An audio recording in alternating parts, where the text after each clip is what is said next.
مغل اعظم ہندوستان کی ایک بڑی مشہور فلم ہے. اس کا جو اوپننگ ڈائلاگ ہے اس میں بھارت کا نقشہ آتا ہے، اور اس میں کچھ ڈائلاگ اس طرح کا پیچھے سے ایک آواز آتی ہے، وہ وائس اوور ہوا ہے کہ یہ بھارت، میں ہندوستان ہوں، مہربانوں نے مجھے سنوارا اور دشمنوں نے مجھے لوٹا. وہ جو جملہ ہے نا، اور وہ ظاہری بات ہے کہ بادشاہ اکبر کی اور اس کے بیٹے جہانگیر کی کہانی ہے اور انارکلی کی. خیر وہ تو ایک داستان ہے جو بھی ہے، لیکن کہنے کا مقصد یہ ہے کہ اس وقت یہ اعتراف کیا جاتا تھا کہ ہاں، انہی مہربانوں میں سے ایک اکبر تھا.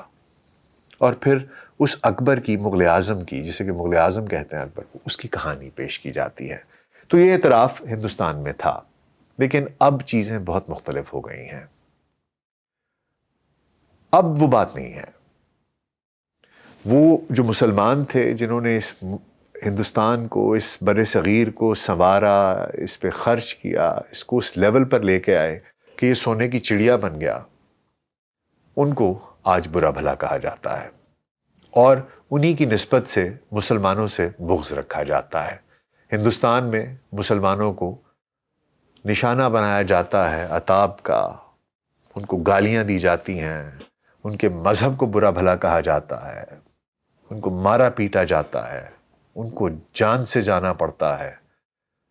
یہ سب ایسا کیوں ہوا؟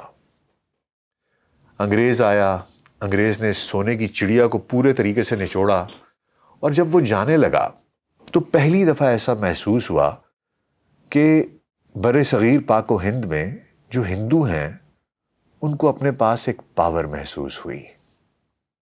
اور چاہے کچھ بھی آپ کہہ لیجئے، کہیں اندر دبا ہوا ایک احساس محرومی تھا کہ مسلمانوں نے ہم پر اتنی صدیوں تک حکومت کی ہے. اور وہ احساس محرومی باہر نکلنے کو، اس کا رد عمل بے چین تھا. لیکن اس وقت تک اس کی کہیں کہیں کوئی رمق، کوئی نہ کوئی نشانی دکھائی دیتی تھی. اس میں وہ شدت نہیں تھی،